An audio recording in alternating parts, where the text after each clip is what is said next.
This episode is brought to you by Indeed. Stop waiting around for the perfect candidate. Instead, use Indeed sponsored jobs to find the right people with the right skills fast. It's a simple way to make sure your listing is the first candidates see. According to Indeed data, sponsored jobs have 4 times more applicants than non-sponsored jobs. So go build your dream team today with Indeed. Get a $75 sponsored job credit at Indeed.com/podcast. Terms and conditions apply. Welcome to the HCI family of podcasts. We're your source for personal, professional, and organizational growth and development. We share our own original research, explore industry trends, and interview executives and thought leaders from across the globe. Join us for practitioner-oriented content around all things leadership, HR, talent management, organizational development, and change management. Maximize your personal and organizational potential with the HCI family of podcasts. Shahar Botzer, welcome to the conversation today. Hi, thank you, John, for having me. It's a pleasure to be with you. You're joining us from Tel Aviv, Israel. I'm south of Salt Lake City in Utah. And today we're going to be talking about your work at the Good Company, kind of generally, but really zoom in and focus on the future of social impact investing, trends that you're seeing, opportunities that the future may hold. As we get started, I wanted to share Shahar's bio with everybody. Shahar Botzer is co-founder and managing partner at the Good Company, an early-stage VC fund with a mission to back bold entrepreneurs who solve the world's biggest challenges for people on the planet. They invest in software-driven innovations in digital health, education, energy, circular economy, and agriculture because they believe these are the domains where technology can rewrite the future.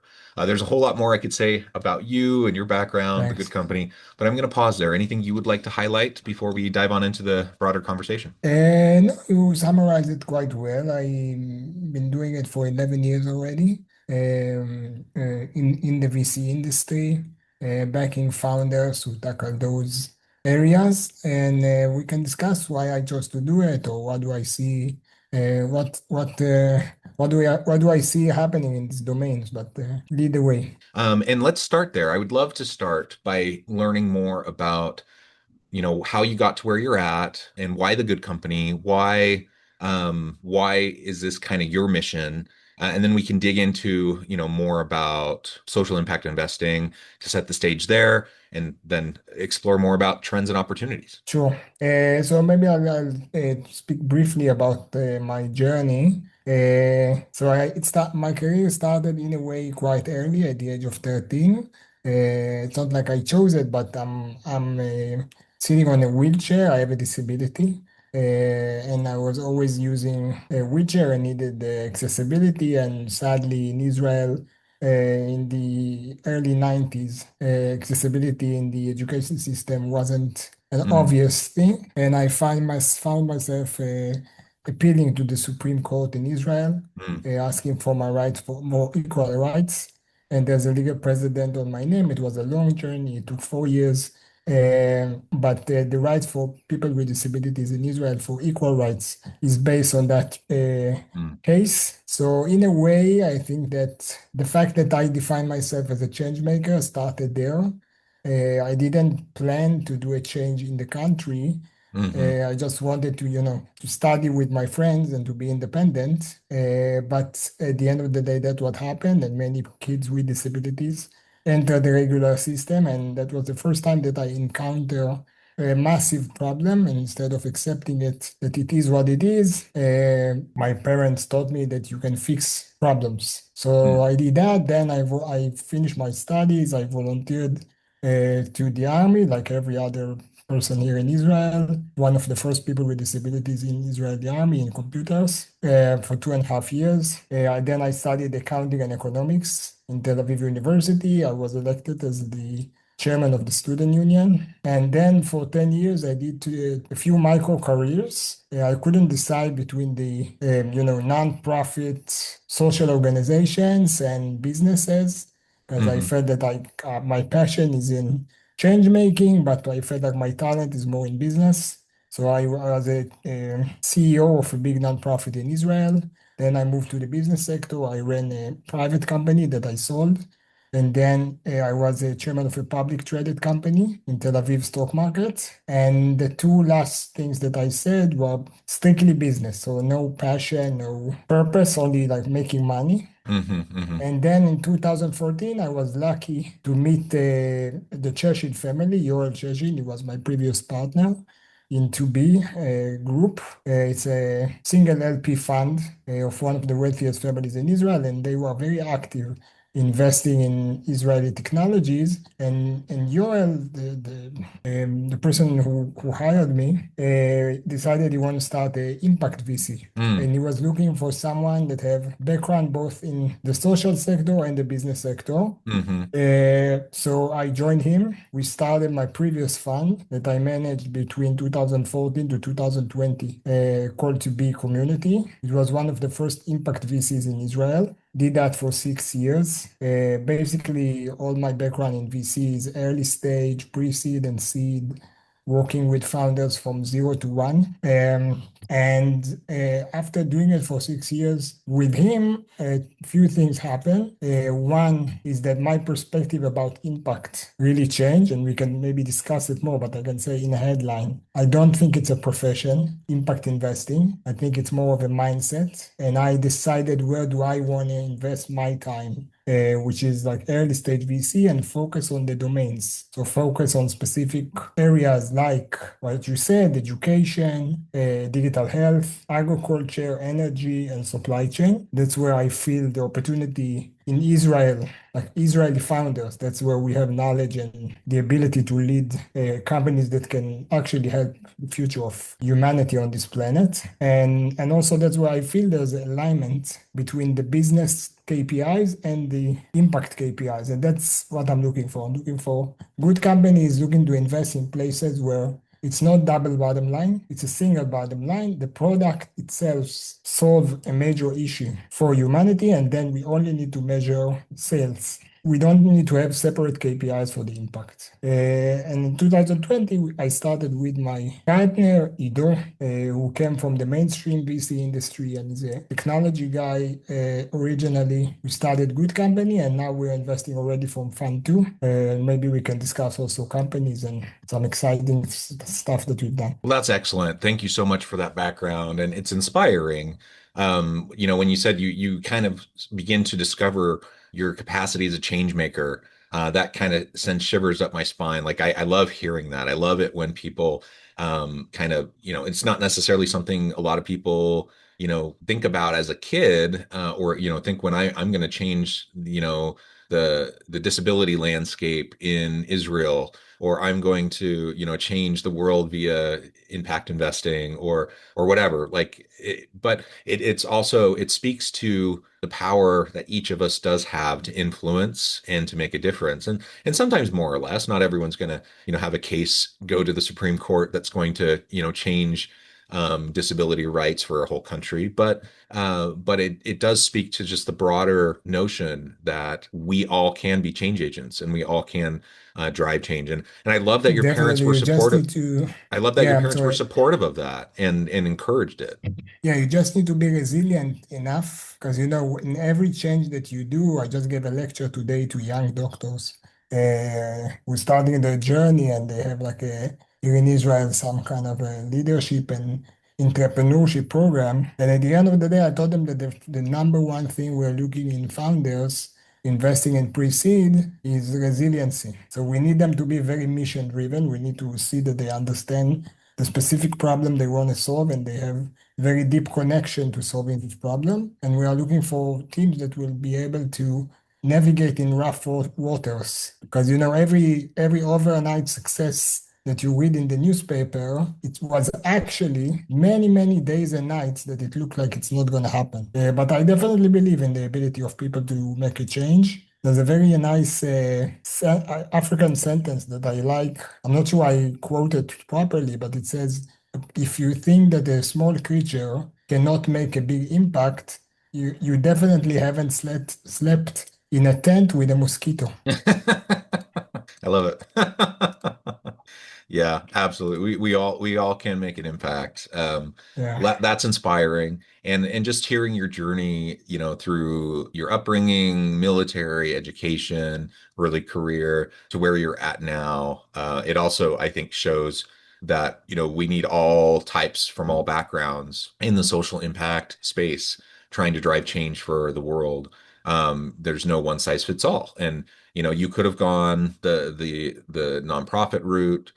You could have gone a whole number of ways, and the path that you took, perhaps a bit nonlinear, but most of us end up in kind of nonlinear paths, and it's just about finding what you're good at, your passions, your drive, leaning into it, and then finding ways to provide your unique contribution, based on your skills and your talents and the meaning and purpose that you derive from what you're trying to contribute. So I think all of that's just fantastic. Uh, thanks. so you started to tease a little bit about your next fund, social impact investing. Now you're involved with this VC. You shared a little bit about what types of individuals you're looking to support, the types of causes and issues that are important to you.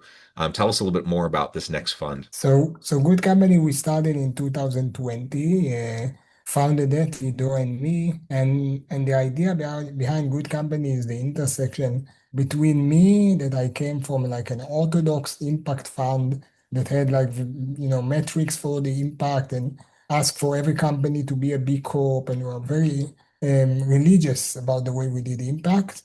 Still in technology, but that was the state of mind. And Ido, who came from SAP fund, SAP IO, and then from one of the leading firms in Israel, completely generalistic, and from technology, and he just saw opportunities in digital health and in agriculture, and he thought like those are amazing business opportunities and huge markets, and the hardware and the infrastructure change in the past decade. So there's an opportunity there. And he understood that most of the VCs in Israel will not invest in those spaces because they're all going after the same deals in cyber and in fintech and those kind of areas. And also they're very technology oriented and not problem oriented. So they're moving away from like real life problems. So we actually knew only one person, a mutual contact, and it's a guy from New York, a friend of our boss, and he connected us.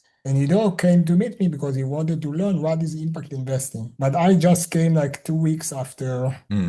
being in a program in Oxford of impact investors, and I had like the opportunity to think about my portfolio and what succeeded, what didn't succeeded. And when he met me, I just told him, listen, I'm going to save you 5 years of hard work. Hmm.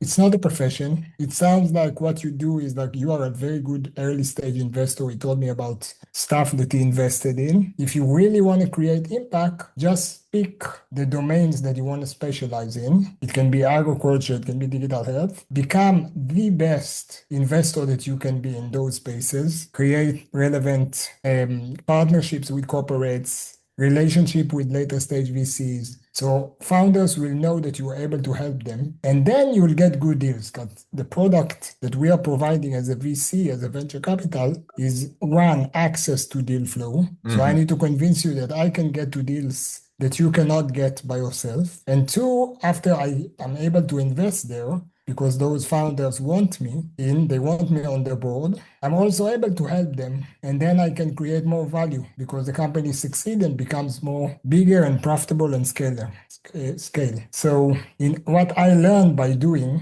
is that in order to get to those deals and in order to help those founders, which is the profession, venture capital, not impact. Nobody came to me because I'm an impact investor. I need to specialize on the domains, and I need to be very educated about the problems, about the sales cycles, about the buyers, about who will be the next investor on the next round, etc. And that's what we're doing in Good Company. We're giving the overlooked, actually, a lot of the founders that we invested.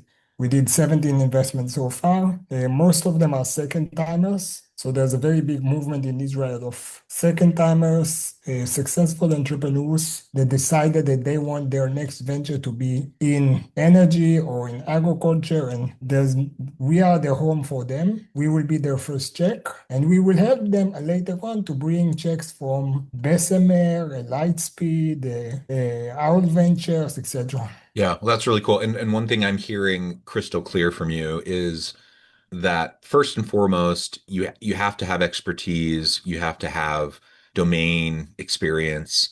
And so, impact investing in and of itself, like you can't really separate it out as like I just do impact investing. It's like you do investing, you're great at it, you're great at the domain, you're great at identifying great prospects and providing support. And you happen to do it in a fashion that is social impact oriented, where you're driving to make a difference. And I do think that's something that sometimes is lost on folks, whether we're talking about the nonprofit world generally. Lots of people get into the nonprofit space because they have big hearts, because they want to make a difference. Lots of people found nonprofits, but there's a lot of redundancy. There's not always a clear sense of like, what is our value proposition? What are we contributing? What's the gap that we're addressing? And there's often a big gap between passion, that maybe someone in the nonprofit world has versus expertise that is needed to be successful in that space. And so that is, just something I think is really worth reiterating.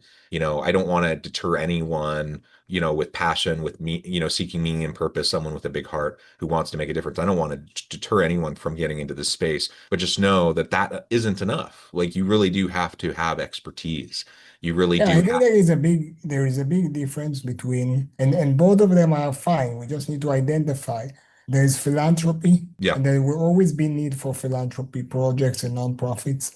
Because if you have a hungry child, you need to feed him, not only to teach him how right. to make money by himself. But if you want to create profit with purpose, if you want to do what people call impact investing, so you need to understand that impact is not an excuse for bad business. Yeah, Because right. if I brought money from investors and I told them I'm going to create impact, in order to create impact, I need to make profit because I Mhm. need to scale. You have to be sustainable. And if not, it's philanthropy. It's in the other bucket. And I don't want to take money from there. I want to bring new money to the table. The money that good company fundraise in Israel and the US and Europe is money that is looking for a great ROI. Our investors are expecting to get at least 3x on their money, not less than any other VC. At the same time, because we invest, I can give you like two examples. We invested in Bee Hero. Bee Hero is a company that solved the problem that bees are dying, and humanity is relying on bees in order to pollinate fields and so humanity will have food.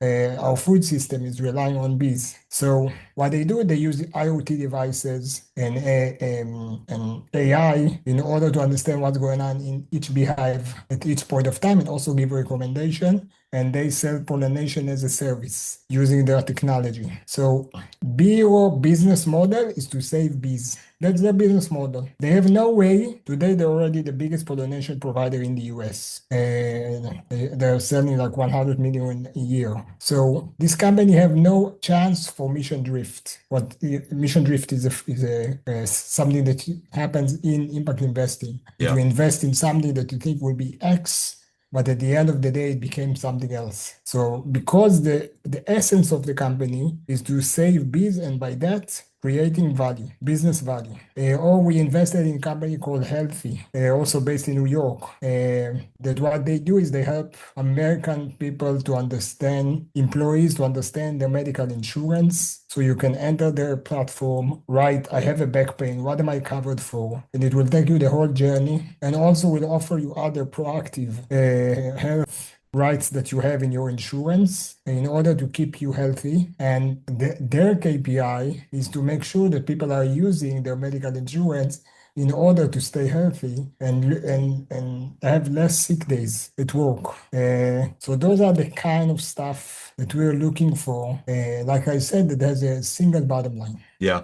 No, I think that's all very well said. And And ultimately, like you said, you got to make profits because that's how businesses survive. So if you want to have long-term impact, you definitely have to have a financially sustainable Yeah, it's business not only model. that, John. You also want to touch as many people as possible, right? Yeah. So you want to save as many bees as possible. You want to keep as many people healthy as possible. So the more scale you create, the more people life you affect. Yep, absolutely. Well, Shahar, this has just been a really fabulous conversation. I really appreciate you sharing of yourself, your experience, your insight around impact investing. I know at the time and I need to let you go, but before we wrap up, I Thank just you. wanted to give you a chance to share with the audience how they can connect with you, find out more about your work, your team, and then give us the final word for today. So first of all, thank you for the opportunity. You can find me on LinkedIn and also our website, gc-vc.com. And that's it. Just as I said, impact is not an excuse for bad business. Yep, absolutely. Thank you so much, Shahar. It's been a pleasure. I encourage the audience to reach out, to get connected, find out more about what Shahar can do for you. And as always, I hope everyone can stay healthy and safe, that you can find meaning and purpose at work each and every day. And I hope you all have a great week.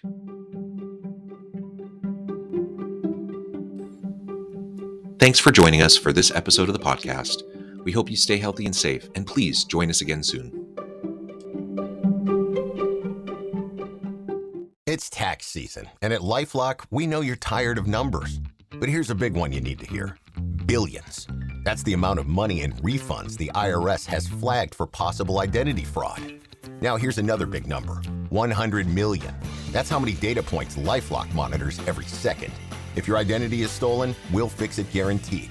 One last big number. Save up to 40% your first year. Visit LifeLock.com/podcast for the threats you can't control. Terms apply.